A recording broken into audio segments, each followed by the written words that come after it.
ముందుగా దేవునికి స్తోత్రం చెల్లిద్దాం. కూడి వచ్చిన సంఘస్థులకు, ఆన్లైన్ ద్వారా యూట్యూబ్ ద్వారా ఉంటున్న దేవుని బిడ్డలందరూ కూడా యేసుక్రీస్తు నామమున వందనాలు. దేవుని బిడ్డలారా, దేవుని మహాకృపను బట్టి మనమంత ఈ విధంగా సంఘముగా కూడుకొని మరి ఒక గొప్ప అంశాన్ని పరిశుద్ధ గ్రంథం నుంచి నేర్చుకుని ఆలోచించి ధన్యత దయచేస్తున్న తండ్రికి యేసుక్రీస్తు ద్వారా కృతజ్ఞతలు చెల్లిద్దాం. ఆమేన్. దేవుడి రోజు సంఘాన్ని ఆన్లైన్ ద్వారా యూట్యూబ్ ద్వారా వింటున్న ప్రతి ఒక్క బిడ్డని ప్రేమించి మనందరి కోసం ఏర్పాటు చేసిన అంశం, దేవుడు మనల్ని గాయపరుస్తాడా? దేవుడు మనల్ని గాయపరుస్తాడా? చూడండి దేవుని వాళ్ళారా, మనుషుల మధ్య ఎన్నో అవమానాలు, పగలు, ద్వేషాలు, అసూయలు ఉంటాయి. కానీ దేవుని మహాకృపను బట్టి దేవుడు మన ఎడల ప్రేమ దయ కలిగి ఉన్నాడు. తీతు పత్రిక 3వ అధ్యాయము 3 నుంచి 5 వరకు చదువుతూ ఆలోచిద్దాం. తీతు పత్రిక 3వ అధ్యాయము 3 నుంచి 5 వరకు. ఎందుకనగా మనము మునుపు ఎలాగున్నామో అవివేకులుగా ఉన్నాము, అసూయ కలిగి ఉన్నాము, పగలు ద్వేషాలు కలిగి ఉన్నాము కదా. ఇవన్నీ కలిగి ఉన్నప్పటికీ కూడా దేవుడు తన మహాకృపను బట్టి మనందరి ఎడల దయా ప్రేమ కలిగి ఉన్నాడు. చూడండి, మన ఎడల అధికారులకు, మేధావులకు, రాజకీయ నాయకులకు ప్రేమ లేకపోవచ్చు, కానీ దేవుని నమ్ముకున్న మనకి ఆయన ప్రేమ, ఆయన దయ మన మీద ఉన్నది. కొంతమంది రిజర్వేషన్లతో ఉద్యోగాలు సంపాదించుకునే జీవితాన్ని కొనసాగించుకుంటూ ఉంటారు. చాలామంది, అందరికి ఉండవు, కొంతమందికి ఉంటాయి. ఇక రిజర్వేషన్లు లేని వాళ్ళు కష్టపడి ర్యాంకులతో ఉద్యోగాలు సంపాదించుకుని బ్రతుకు కొనసాగిస్తూ ఉంటారు. అయితే మనకు ఏది ఉన్నా లేకపోయినా దేవుణ్ణి నమ్ముకున్న, ప్రభువుని నమ్ముకున్న మనకు మన ఎడల ఆయనకు ప్రేమ దయ ఉన్నదని దేవుడు చెప్తున్నాడు. చదవమ్మా.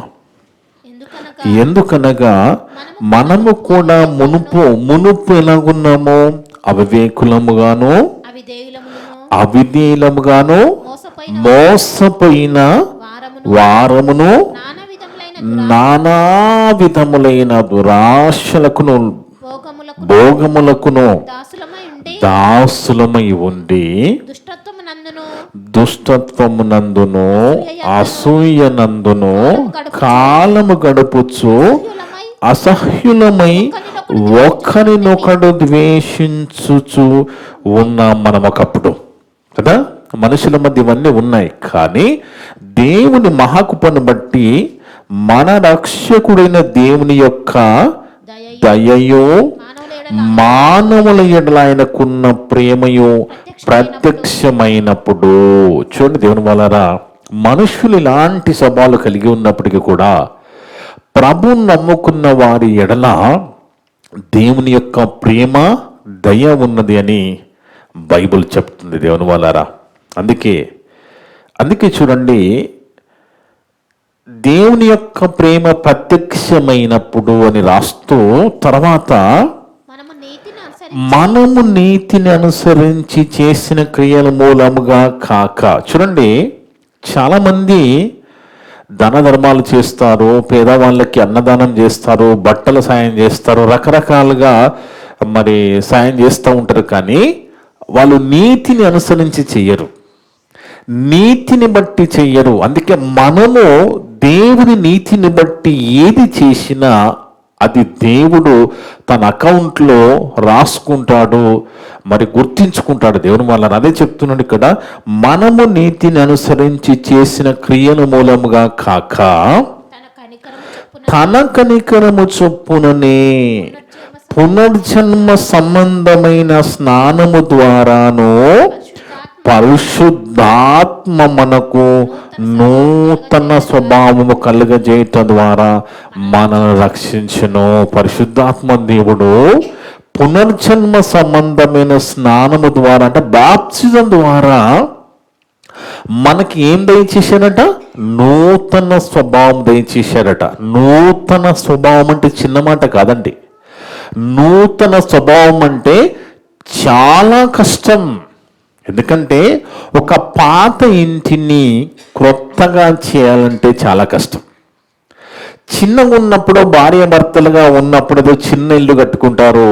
తర్వాత వాళ్ళకి పిల్లలు వచ్చి లేదా కోడలు వచ్చినప్పుడు దాన్ని పెద్దగా చేయాలనుకుంటారు. కానీ అలాంటి పాత ఇంటిని కొత్తగా చేయడము చాలా కష్టం. ఎందుకంటే ఆ ఉన్న పాత గోడలు ఆ స్లాబ్ డిస్టర్బ్ కాకుండా, గోడలు కూలిపోకుండా దాన్ని కొత్తగా చేయడం అనేది చాలా కష్టం. అలాగే నూతన స్వభావము మనిషిలో నూతన స్వభావము రావాలి అంటే ఎంత కష్టమండి, ఎంత కష్టం. పాపముతో బ్రతుకుతున్న మనుషులలో నూతన స్వభావం తీసుకురావడానికి దేవుడు ప్రయత్నం చేస్తూ ఉంటాడు దేవుని వలన. అందుకే చూడండి, మనకు తెలియకుండా ఇవన్నీ జరుగుతూ ఉన్నాయి.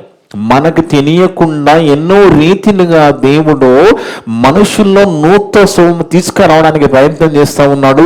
ఎన్నో రీతులుగా ఎన్నో యాక్సిడెంట్లు మనకు జరగవలసి ఉన్నా వాటన్నిటి నుంచి మనల్ని కాపాడుకుంటూ దేవుడు ముందుకెళ్తూ ఉన్నాడు. ఎందుకంటే దేవుడు మన ఎడల ఏం కలిగి ఉన్నాడు? ప్రేమ, దయ కలిగి ఉన్నాడు. అందుకే మనుషులలో నూతన స్వభావం తీసుకురావడం అనేది చాలా కష్టమైన పని, చాలా కష్టమైన పని. ఎందుకంటే దేని వల్ల ఒక వ్యక్తికి ఒక జత షూజు, ఒకటే జత సాక్సులు ఉన్నాయట. అయితే ఆ వ్యక్తి రోజు కూడా అదే సాక్స్ వేసుకుంటూ ఉన్నాడు, కానీ వాటిని ఉతకడం లేదు. అప్పుడు ఏం జరుగుతుందండి? ఆ సాక్సులలో భయంకరమైన మురికి వాసన వస్తుంది కదా. అలా ఒక ఆయన గమనించాడు, ఈయన అదే షూజు అదే సాక్సులు వేసుకుంటూ ఉన్నాడు, ఆ సాక్సులు మురికి వాసన వస్తూ ఉన్నాయి. కాబట్టి ఏం ఆలోచించాడంటే ఈయనకు ఒక కొత్త సాక్సులు కొనిస్తానని ఏం చేశాడు? ఆయన కొత్త సాక్సులు కొనిచ్చారట. అలా కొనిచ్చినప్పుడు ఆయన ఏం చేశాడంట? ఆ కొత్త సాక్సులు తీసుకుని పోయి సూట్ కేసులో పెట్టుకుని అవే పాత సాక్సులు వేసుకుంటూ ఉన్నారట. అంటే మనిషి యొక్క స్వభావం మారాలంటే ఎంత కష్టమో చూడండి. దేవుడు కూడా పరిశుద్ధాత్మ ద్వారా నూతన స్వభావం కలగ చేయడం ద్వారా మనల్ని రక్షించును. అందుకే దేవుని వలన దేవుడి మహాకృపను బట్టి ఆయన దయా ప్రేమ మన మీద ఉంచి ఎన్నో రీతులుగా ఎలాగైనా వీళ్ళకి నూతన స్వభావం కలగచేయాలని ప్రయత్నం చేస్తా ఉన్నా. ఒక పాత ఇంటిని కొత్త ఇంటిగా చేయడము చాలా కష్టం. కానీ మనిషిలో ఉన్న మనసును నూతన పరచడం ఎంత కష్టమండి. ఒక మనిషి ఏం చెప్తే మారుతాడండి. ఒక మనిషి మారాలంటే ఏం చెప్తే మారుతాడు? ఆలోచించండి. మనస్సు అనేది ఎంత కఠినమైనది కదా. అలాంటి కఠినమైన మనసు అది ఎక్కడ ఉంటుందో తెలియదు.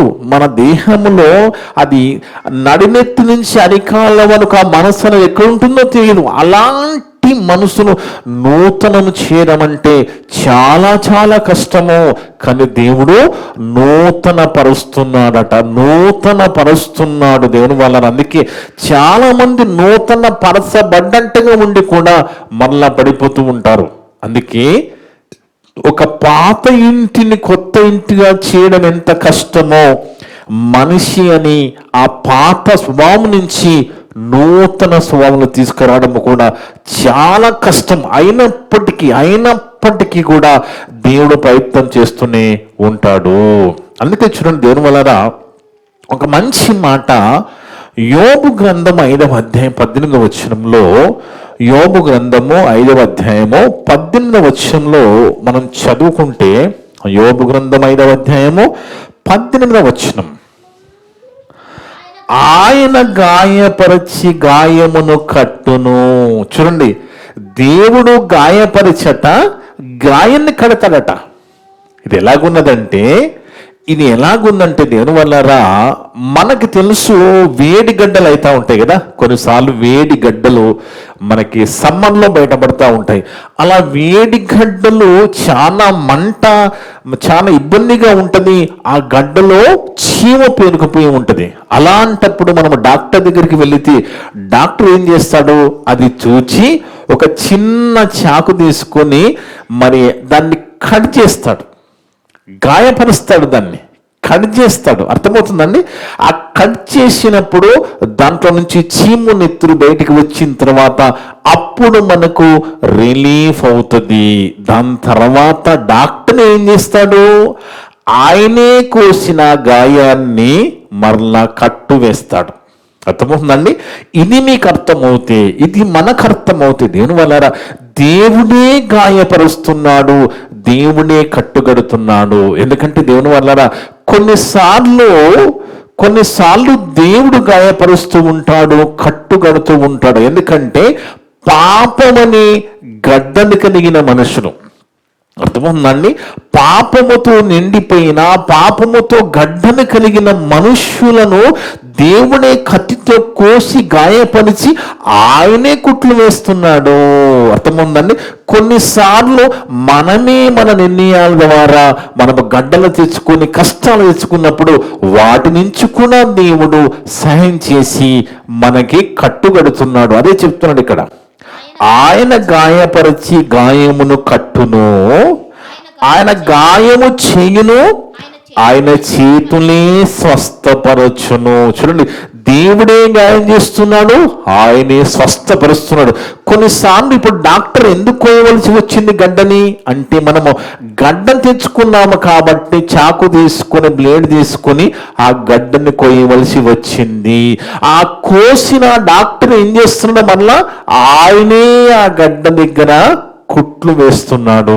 ఇది మనకు అర్థమవుతే దేవుడు కూడా అలాగే దేవుని వల్ల మనల్ని గాయపరుస్తున్నాడు, ఆయనే కట్టుగడుతున్నాడు, అంటే ఆయనే స్వస్థత దయచేస్తున్నాడు. ఇంకో మాట చూస్తే కీర్తన గ్రంథం 147వ అధ్యాయం 3వ వచనములో, కీర్తన గ్రంథము 147వ అధ్యాయము 3వ వచనం,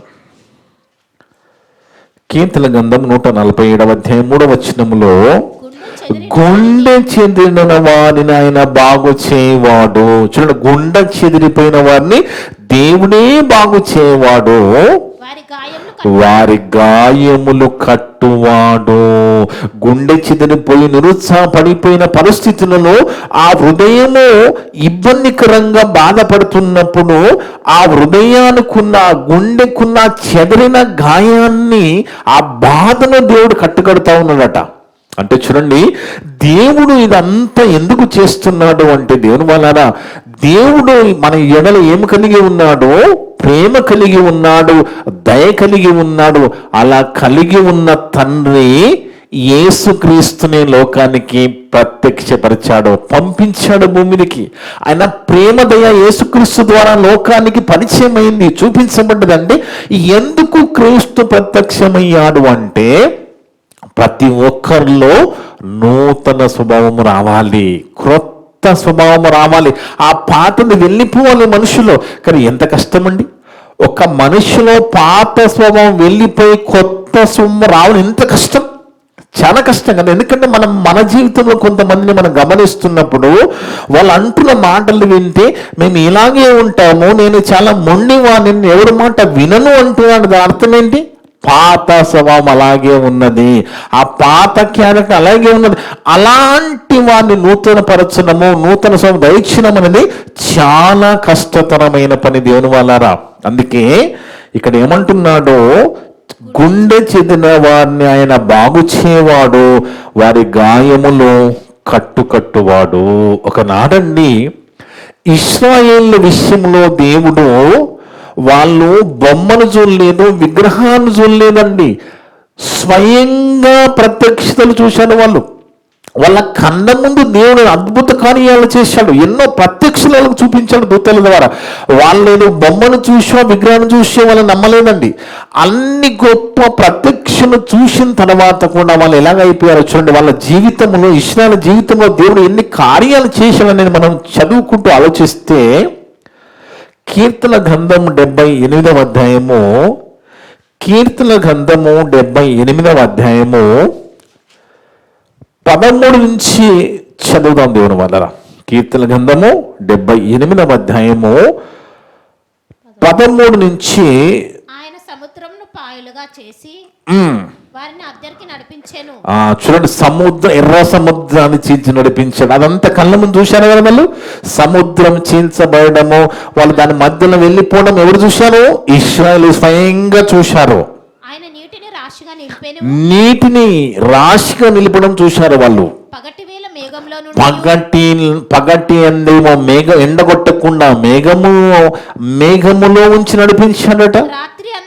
రాత్రి అందు లైట్ అగ్నిలో నడిపించాడు వాళ్ళని. ఇవన్నీ కూడా ఇవన్నీ కళ్ళారా చూసిన వాళ్ళు 24-25. ఆహారముకై వారి మీద మన్నాను పైనుంచి ఆహారం మన్నాగా కురిసింది వాళ్ళ మీదకి. ఆకాశ ధాన్యము వారికి అనుగ్రహించును. దేవదూతల ఆహారము నల్లు భుజించిని.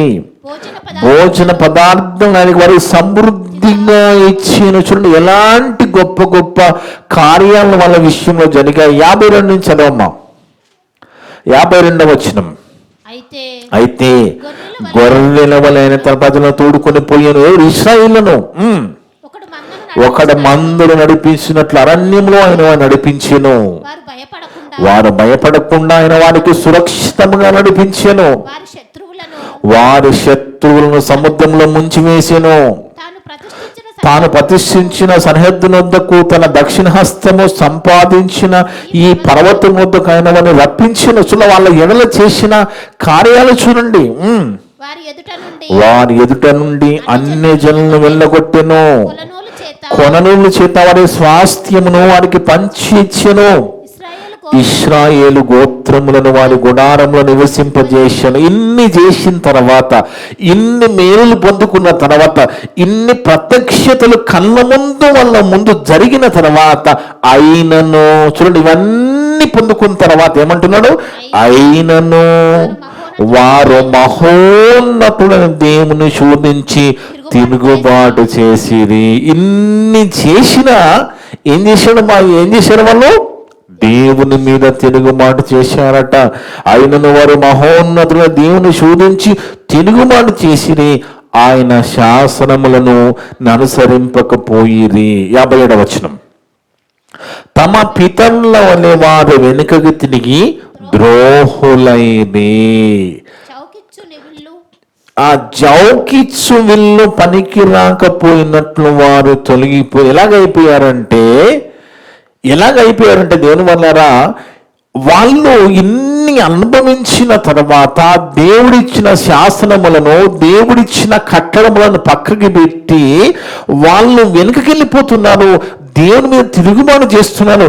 ఎలాగ పోలుస్తున్నాడు అంటే, ఎంత గొప్పగా రాస్తున్నారంటే, జౌకిచ్చు విల్లు పనికి రాకపోయినట్లు. ఒక బాణానికి విల్లు ఉంటుంది కదండి, ఆ విల్లుకున్న ఆ బాణానికి ఉన్న తాడు లూజ్ అయిపోయింది అనుకోండి, అప్పుడు మనం బాణం వేయగలమా? అలా అయిపోయారట వాళ్ళు. అలా అయిపోయారు, లూజ్ అయిపోయారు అనమాట. లూజ్ అంటే దేవుడు ఇన్ని చేసినా కానీ దేవుణ్ణి పక్కకి పెట్టి మరలా విగ్రహారాధన వైపు వాళ్ళు వెళ్ళిపోవడము. కింద వచనంలో మనం చూస్తామంటే, దేవునికి ఏది వద్దని దేవుడు చెప్పాడో, దేవునికి ఏది కోపమో, దేవుడు ఏ శాసనాలు ఇచ్చాడో వాటన్నిటిని పక్కకి పెట్టి దేవుని మీద తిరుగుబాటు చేశారు. అందుకే దేవుని వల్లరా మనం బాగా ఆలోచిస్తే, మనము చాలాసార్లు మాట్లాడుకుంటూ ఉంటాము, చాలాసార్లు చెప్పుకుంటూ ఉంటాము. ఏమనంటే, మనకి ఏదైనా రోగం వచ్చింది అనుకో, ఉదాహరణకి ఏదైనా వ్యాధి వచ్చింది, రోగం వచ్చింది, ఆ రోగముని దేవుడే స్వస్థత ఇస్తాడండి. స్వస్థత ఇచ్చి యెహోవా దేవుడే స్వస్థత ఇస్తాడు. అలా స్వస్థత పొందిన తర్వాత ఏమంటాం మనము? దేవుడు నన్ను స్వస్థపరిచాడు అని మాట్లాడతాం కదా. ఒక లాజిక్ మీకు చెప్తాను చూడండి. దేవుడు నీ రోగం నుంచి స్వస్థత ఇచ్చాడని చెప్తున్నావు, సంతోషం, దేవుడే ఇచ్చాడు. కానీ లీవరు ఒక ఆయన కట్ట లీవర్ చెడిపోయిందటండి. బాగా వినండి, లీవర్ చెడిపోతే లీవర్ మార్చాలంటే 14 లక్షలు అడిగారట. ఎంతండి? 14 లక్షలు. కిడ్నీలు చెడిపోతే కిడ్నీలకు 20 లక్షలు అడిగారట. ఇప్పుడు నీకు నాకు లివర్ కిడ్నీలు బాగానే ఉన్నాయి కదా, మనకు బాగానే ఉన్నాయి కదా. బాగుంచింది ఎవరు? దేవుడే కదా. అవి బాగుంచిన దేవుడు అంటే మన అకౌంట్లో 34 లక్షలు ఉన్నట్టే కదా. ఇప్పుడు చూడండి, వైద్యం ఎంత కాస్ట్లీ అయిపోయిందంటే దేవుని వల్లరా. అందుకే చాలా మంది తన ఆరోగ్యాన్ని హెల్త్ పాలసీకి అప్పచెప్పేస్తున్నారు, హెల్త్ ఇన్సూరెన్స్ తీసుకుంటున్నారు. తీసుకోవడం మంచిదే, ఎందుకంటే ఏదైనా వ్యాధి వస్తే లక్షల ఖర్చులు అయిపోతున్నాయి. ఇప్పుడున్న పరిస్థితుల్లో దేనికి దానికి డాక్టర్ సపరేట్ అయిపోయారండి కదా. హార్ట్కు ఒక డాక్టరు, మరి లివర్కు ఒక డాక్టరు, లంగ్స్కి ఒక డాక్టరు, కిడ్నీలకు ఒక డాక్టరు, ఐస్కి ఒక డాక్టరు, బ్రెయిన్కి ఒక డాక్టర్, ఏ ఆర్గన్కి దానికి స్పెషలైజ్డ్ డాక్టర్లు ఉన్నారు కదా. అంటే ఇవన్నీ ఇన్ని రోగాలు ఎందుకు వస్తున్నాయి ఇప్పుడు? ఒకప్పుడు మనం చిన్నగా ఉన్నప్పుడు ఇన్ని లేవు, అప్పుడు హెల్త్ ఇన్సూరెన్స్ లేవండి. ఇప్పుడు హెల్త్ ఇన్సూరెన్స్ కంపల్సరీ అయిపోయింది, కానీ చిన్నగా ఉన్నప్పుడు ఇలాంటి రోగాలు లేవు. కానీ ఇప్పుడు ఖచ్చితంగా మరి ఆరోగ్య బీమా తీసుకోవాలనే పరిస్థితులు వచ్చేసి అంటే దాని అర్థం ఏంటి దేవుని వలన? ఇప్పుడు మనం తింటున్న తిండి, ఉన్న వాతావరణము, మన వాడుతున్న నూనెలు, వాడుతున్న వస్తువులు, ఇవన్నీ కూడా మనల్ని ఆరోగ్యం నుంచి చెడగొడుతున్నాయి, మన ఆరోగ్యము దూరం చేసేస్తున్నాయి. కాబట్టి ఇవన్నీ కూడా పరిస్థితులు ఇలా మారిపోతున్నాయి. కానీ మన లీవర్ బాగున్నప్పుడు మన అకౌంట్లో 14 లక్షలు, మన కిడ్నీలు బాగున్నప్పుడు 20 లక్షలు, అదే గుండె, అదే కళ్ళు, అదే బ్రెయిన్, ఇవన్నీ బాగున్నాయి కదా. ఇవన్నీ బాగున్నాయంటే కొన్ని కోట్ల విలువ చేసిన ఆరోగ్యం దేవుడు మన దేహంలో ఉంచండి. ఇవన్నీ ఇచ్చింది దేవుడే కదా, ఈ ఆరోగ్యం ఇచ్చిన ఆయనే. అందుకే చూడండి, ఒక మాట మనం చదివితే నిర్గమకాండము 15వ అధ్యాయం 26వ వచనములో, నిర్గమకాండము 15వ అధ్యాయం 26వ వచనం చదువుకుంటే, మీ దేవుడిని యెహోవా వాక్కును శ్రద్ధగా విని, చూడండి, దేవుని మాట వినడం అనేది చాలా చాలా ప్రాముఖ్యం. ఏమంటున్నాడు? మీ దేవుడైన యెహోవా వాక్కును శ్రద్ధగా విని. 15:26 వచనం నిర్గమకాండం. మీ దేవుడిని యెహోవా వాక్కును శ్రద్ధగా విని ఆయన దృష్టికి న్యాయమైనది చేసి ఆయన ఆజ్ఞలకు విధేయులై ఆయన కట్టడలన్నిటిని అనుసరించి నడిచిన యెడల నేను ఐగుప్తీయులకు కలగజేసిన రోగములలో ఏది కూడా మీకు రానియను అని చెబుతూ, నిన్ను స్వస్థపరిచే యెహోవాను నేనే అంటున్నాడు దేవుడు. నిన్ను స్వస్థపరిచేది నేనే, నీకు ఆరోగ్యం ఇచ్చేది నేనే. నీ లివర్ బాగుంది, నీ కిడ్నీ బాగుంది, నీ గుండె బాగుంది, నీ బ్రెయిన్ బాగుందంటే అలా ఉంచింది నేనే. దానికి ఏదైనా రోగం వస్తే లక్షలు కావాలి, కానీ రాకుండా కాపాడుతున్నది దేవుడే. దేవుని వల్లరా. అందుకే మనుషులో నూతన స్వభావం రావడం అనేది చాలా కష్టం. అది కూడా మనసుకి నూతన స్వభావం అనేది చాలా చాలా కష్టమైన పని దేవుని వల్లరా. అందుకే చూడండి, మనం చాలా జాగ్రత్తగా మనం ఆలోచిస్తే దేవుని వల్లరా, మనము దేవుని యందు భయభక్తులు కలిగి ఉంటే, మనం దేవుని మాటని లోబడి బ్రతుకుతుంటే ఈ భూమి మీద బాగుంటాము, పరలోకములో బాగుంటాం. అర్థమవుతుందండి? ఇహ పరములలో మేలైనది దేవుడు చెప్తున్నాడు మనకి. ఇహ పరములలో మేలైనది. ఈ భూమి మీద ఇన్సూరెన్స్ ఉంటుంది, దేవుడు ఇస్తాడు నీకు ఆరోగ్యం ద్వారా. పరలోకంలో కూడా నీకు నీ ఆత్మీయ జీవితానికి ఇన్సూరెన్స్ ఉంటుంది. ఎందుకంటే దేవుని వల్లరా, మంచి సంఘాన్ని మనము చూసుకోవాలి. మంచి సంఘం అంటే ఆత్మీయ ప్రయాణాన్ని పరలోకం నడిపించే సంఘంలో మనం ఉండాలండి. మనం పరలోకం వెళ్ళే విధంగా, పరలోకం చేరే విధంగా మనం సంఘాన్ని చూసుకోవాలి. ఆ సంఘ కాపరి మంచివాడై ఉండాలి, ఆత్మల భారము కలిగి ఉండాలి, వాక్యము సత్యం ఎరిగిన వాడిగా ఉండాలి. అలా సంఘమంతా కూడా భయభక్తులు కలిగి ఉన్నప్పుడు ఇక్కడ బాగుంటాం మనము, పరలోకములో కూడా పరలోకములో కూడా జీవ క్రీడము, నిత్య జీవం ఇవ్వబడుతుంది. అందుకే ఇహ పరములలో మేలైనది దేవుడు చెప్తున్నాడు. ఇక్కడ మనం బాగుండాలి అంటే, ఇక్కడ మనం ఆరోగ్యంగా ఉండాలంటే, అక్కడ మనకి మేలు జరగాలంటే ఈ దేహాన్ని దేవునికి ఇవ్వాలి. అర్థమవుతుందండి? మనకు కలిగిన ఈ దేహాన్ని నువ్వు దేవునికి ఇస్తే నీకు ఇచ్చిన అవయవాలన్నీ కూడా నీ దేవునికి ఇస్తే, సమర్పిస్తే ఇహ పరములో నీకు మేలు కలుగుతున్నది. అందుకే ఇక్కడ అదే అంటున్నాడు కదా, మీ దేవుడిని యెహోవాకు శ్రద్ధగా విని ఆయన దృష్టికి న్యాయమైనది చేసి ఆయన ఆజ్ఞలకు విధేయులై ఆయన కట్టలన్నిటిని అనుసరించి నడిచిన ఎడల నేను ఐగుప్తీయులకు కలగజేసిన రోగములలో ఏది కూడా మీకు రానియను, నిన్ను స్వస్థపరచు యెహోవాను నేనే అనెను. అందుకే దేవుని వలన ఒకనాడు మనకు తెలుసు, యోబు జీవితంలో ఆయనకి ఏమొచ్చిందండి? రోగం వచ్చింది కదా. కానీ నాకు తెలిసి అంత భయంకరమైన పరిస్థితులలో యోబు అన్నట్టు ఎవరనకపోవచ్చు అండి. ఆ మాట యోబు అన్నట్టు ఆ మాట ఎవరు అనకపోవచ్చు. యోబు గ్రంథం 2వ అధ్యాయం 10వ వచనంలో ఆయన ఆరోగ్యమంతా పోయింది, కురుపులతో నిండిపోయాడు, చిల్ల పెంకలు తీసుకొని గోక్కుంటున్నాడు. అలాంటి పరిస్థితులలో భార్యనేమో నువ్వు దేవుడు దూషించి చచ్చిపో, ఎందుకు నీకు బ్రతుకు అని ఆమె శోధిస్తూ ఉన్నది, ఆమె బాధ పెడుతూ ఉన్నది, ఇంకా బాధపడే మాటలు మాట్లాడుతూ ఉన్నది. అప్పుడు యోబుకి కోపం వచ్చిందండి. నాకు తెలిసి మరి మిగతా దినాల్లో భార్య మీద కోపపడడం లేదో, కానీ యోబు ఆ సమయంలో భార్య మీద కోపం వచ్చి అంటున్న మాట చూడండి. ఈ మాట మనం అనగలమా?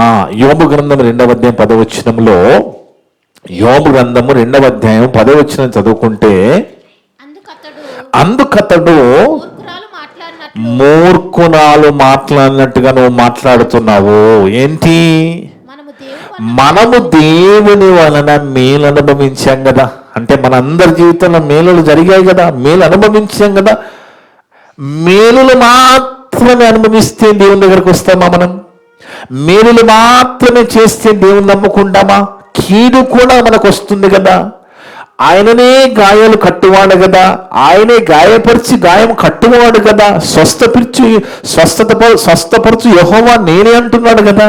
ఇక్కడ ఏమంటున్నాడంటే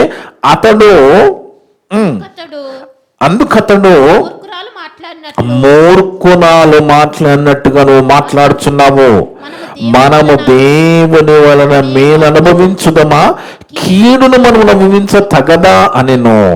ఈ సంగతులలో ఏ విషయమందును యోబు నోటి మాటలను నేను పాపము చేయలేదు. అంటే ఎంత ఖచ్చితంగా, అంటే ఇంత గొప్పగా ఎలా అర్థం చేసుకున్నాడు దేవుని అంటే, దేవుని యందు భయభక్తులు కలిగి ఉన్నాడు కదా, నీతిగా బతుకుతున్నాడు, న్యాయం కలిగి జీవిస్తున్నాడు కదా, అన్యాయం చేయకుండా బతుకుతున్నాడు. కాబట్టి దేవుడు చింత గొప్పగా ఆలోచించగలిగాడు. ఆయన జీవితంలో కష్టం వచ్చినప్పుడు మేలును గుర్తు చేసుకుంటున్నాడు. చూడండి, కష్టం వచ్చినప్పుడు, ఆరోగ్యం అంతా పోయినప్పుడు దేవుడు తన జీవితంలో చేసిన మేలును గుర్తు చేసుకుంటున్నాడంటే ఎంత గొప్పగా యోబు గారి భక్తి జీవితం ఉన్నది. అందుకే దేవుడు వాళ్ళ తర్వాత ఏం జరిగిందండి? తర్వాత పోయినవన్నీ వచ్చేసాయి, ఆరోగ్యం వచ్చింది, మంచి పిల్లలు ఇచ్చేసాడు కదా. అందుకే దేవుడు ఇహపరములలో మేలైనది మనకి ఇవ్వాలనుకుంటున్నాడు, ఇహపరములలో మేలైన మనకి చేయాలనుకుంటున్నాడు. చివరిగా మాట మనం చూస్తే దేవుని వలన 1వ తిమోతి పత్రిక 4వ అధ్యాయము 8వ వచనం చూస్తే, 1వ తిమోతి పత్రిక 4వ అధ్యాయము 8వ వచనంలో, శరీర సంబంధమైన సాధకము కొంచెం మట్టుకే ప్రయోజనకరమగును గాని దైవభక్తి మనము కలిగి ఉంటే ఇహపరములలో మేలు జరుగుతుంది. ఇహ పరములలో మేలైన దైవభక్తి నాకున్నది, మీకు కూడా ఉంటుంది, మీకు కూడా ఉంటుంది. ఇక్కడ ఏమంటున్నాడంటే శరీర సంబంధమైన సాధకము కొంచెము మట్టుకే ప్రయోజనకరమగును, కానీ దైవ భక్తి ఇప్పటి జీవము విషయములోను రాబో జీవం విషయములోను వాగ్దానముతో కూడినది అయినందున అది అన్ని విషయములలో ప్రయోజనకరమగును. అందుకే దేవునికి నీ దేహాన్ని దేవునికి ఇస్తే, నీ దేహాన్ని దేవునికి ఇస్తే ఇక్కడ బాగుంటావు, అక్కడ బాగుంటావు, ఇహ పరముల్లో నీకు మేలు జరుగుతుంది. దైవ భక్తి అంటున్నాడు దాన్ని. దైవ భక్తి ఇప్పటి జీవం విషయంలోను రాబో జీవం విషయంలోను వాగ్దానముతో కూడినది అయినందున అది అన్ని విషయములలో ప్రయోజనకరమగును. అందుకే చూడండి, రోమాపత్రిక 12:12 రాస్తున్నాడు పౌలు భక్తుడు. రోమాపత్రిక 12వ అధ్యాయము 12వ వచనం చూస్తే, రోమాపత్రిక 12:12 కాబట్టి సహోదరులారా, పరిశుద్ధమును దేవునికి అనుకూలమునైన సజీవ యాగముగా మీ శరీరములను ఆయనకు సమర్పించుకొనుడి. మన దేహాన్ని దేవునికి సమర్పించుకొని మనం దైవభక్తి కలిగి ఉంటే ఇప్పటి జీవితంలోను, ఇప్పటి జీవంలోను, పరలోకములో ఉన్న జీవంలోను మనకి ప్రయోజనకరము, మేలు, ఇహ పరములలో మేలైనది దేవుడు చెప్తున్నాడు. ఎందుకంటే చెబుతున్న దేవుడు పరమ వైద్యుడైన దేవుడు చెప్తున్నాడు. పరమ వైద్యుడైన ఆయన గాయం చేసేవాడు, గాయానికి కట్టుకట్టేవాడు, ఆయన స్వస్థత ఇచ్చే దేవుడైన అలాంటి గొప్ప దేవుడు చెప్తున్నాడు ఏమనంటే, మీరు మీ దేహములను సజీవ యాగముగా, అంటే బ్రతికున్నప్పుడే, చనిపోయిన తర్వాత బ్రతికున్నప్పుడే మీ అవయవాలను దేవునికి సమర్పించుకోండి అంటున్నాడు. కాబట్టి సహోదరులారా, పరిశుద్ధమును దేవునికి అనుకూలమునైన సజీవ యాగముగా మీ శరీరములను ఆయనకు సమర్పించుకొనునని దేవుని వాక్యమును బట్టి మిమ్మల్ని బతిమాలు కొనుచున్నాను. ఇట్టి సేవ మీకు యుక్తమైనది, మీకు ప్రయోజనకరమైంది, ఇది మీకు మేలు చేసేది అంటున్నాడు దేవుడు. ఇది మనకు మేలు చేసేది ఏంటి? మన దేహాన్ని దేవునికి సమర్పించుకొని మన దేహాన్ని దేవుని కోసం వాడితే అది మేలు చేస్తుంది. ఇహపరముల్లో ఈ దైవభక్తి మనకు ప్రయోజనకరం అంటుంది వాక్యం. అందుకే దేవుని వల్ల ఈ మధ్య మనకు తెలుసు, ఒక అర్జెంటీనా ఫుట్బాల్ ప్లేయర్ ఒక ఆయన వచ్చాడు కదా భారతదేశానికి. ఆయన పేరేంటి? మెస్సీ కదా. ఆ మెస్సీ ఆయన అర్జెంటీనా దేశానికి సంబంధించిన football player, world famous football player ఆయన. కానీ ఆయన ఫుట్బాల్ భారతదేశంలో ఆడలేదంట. ఆయన ఫుట్బాల్ భారతదేశంలో ఆడలేదంట. ఎందుకు ఆడలేదు అనేది చాలా మందికి అర్థం కాలేదు. కానీ ఆయన ఫుట్బాల్ గోల్ కొట్టాలంటే లెఫ్ట్ లెగ్తో కొడతాడట, ఆయన ఎడమ కాలుతో కొట్టేస్తాడట ఆయన గోళ్ళు. కానీ ఈ మెస్సీ అనేట ఆయన భారతదేశంలో ఫుట్బాల్ ఆడలేదట. ఎందుకు ఆడలేదో తెలుసండి? ఎందుకు ఆడలేదంటే ఆయన లెఫ్ట్ లెగ్కి ఇన్సూరెన్స్ ఉన్నదట. ఏమున్నదండి? ఆ ఎడమ కాలికి ఇన్సూరెన్స్ ఉన్నది. ఎంత ఉండొచ్చు ఇన్సూరెన్స్? 800 కోట్ల ఇన్సూరెన్స్ ఉందట. 800 కోట్ల ఇన్సూరెన్స్ ఆ ఎడమ కాలుకు ఉన్నది. కాబట్టి ఆయన అర్జెంటీనా దేశంలో ఆడితేనే ఆ ఇన్సూరెన్స్ వస్తుందట. కాబట్టి అక్కడ ఆడినప్పుడు మాత్రం ఇన్సూరెన్స్ వస్తుంది. కాబట్టి ఇక్కడ ఏమైనా కాలుకి జరిగితే ఇన్సూరెన్స్ రాదు. కాబట్టి ఆయన ఇక్కడ ఫుట్బాల్ ఆడలేదనేది న్యూస్ చెప్తున్నది. అంటే మన కాలుకి ఏముందండి? మన కాలు పోయిన రూపాయి కూడా రాదు కదా. మన కాలు మొత్తం రూపాయి కూడా రాదు, కానీ ఆయన కాలు లెఫ్ట్ లెగ్కి 800 కోట్ల ఇన్సూరెన్స్ ఉంది. ఆయనకి పరలోకం వస్తుందో రాదో మనకి తెలియదు, కానీ మనము దేవుని యందు భయభక్తులు కలిగి, దైవభక్తి కలిగి, మన దేహాన్ని ఆయనకు సమర్పించుకొని ఆయన సేవలో ఉంటే, ఆయన కోసం బ్రతుకుతూ ఉంటే, ఆయన పనుల్లో ఉంటే ఇహపరములో మనకి ప్రయోజనకరమైంది దేవుడు మనకు తెలియజేస్తున్నాడు. మనకి మేలు జరుగుతుంది అంటున్నాడు. 2 ప్లేసుల్లో మనకి ఇన్సూరెన్స్ ఉంటుంది. ఇది ఆత్మీయ మాటలు, ఆత్మీయ ఇన్సూరెన్స్.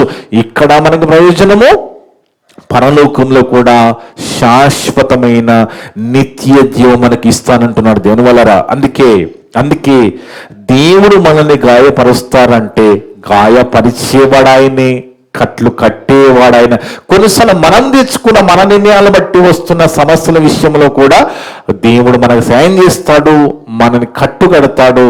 కానీ ఎలాగైనా మనలో నూతన స్వభావం రావాలని దేవుడు కోరుకుంటున్నాడు. నూతన స్వభావం రావడం అంటే ఒక పాత ఇంటిని కొత్త ఇంటిగా చేయడం ఎంత కష్టమో, దానికంటే కష్టమైన ఈ నూతన స్వభావం విషయంలో దేవుడు మనకి తెలియకుండా పరలోకంలో ఎన్నో ఆలోచిస్తున్నాడు, ఎన్నో చేస్తున్నాడు.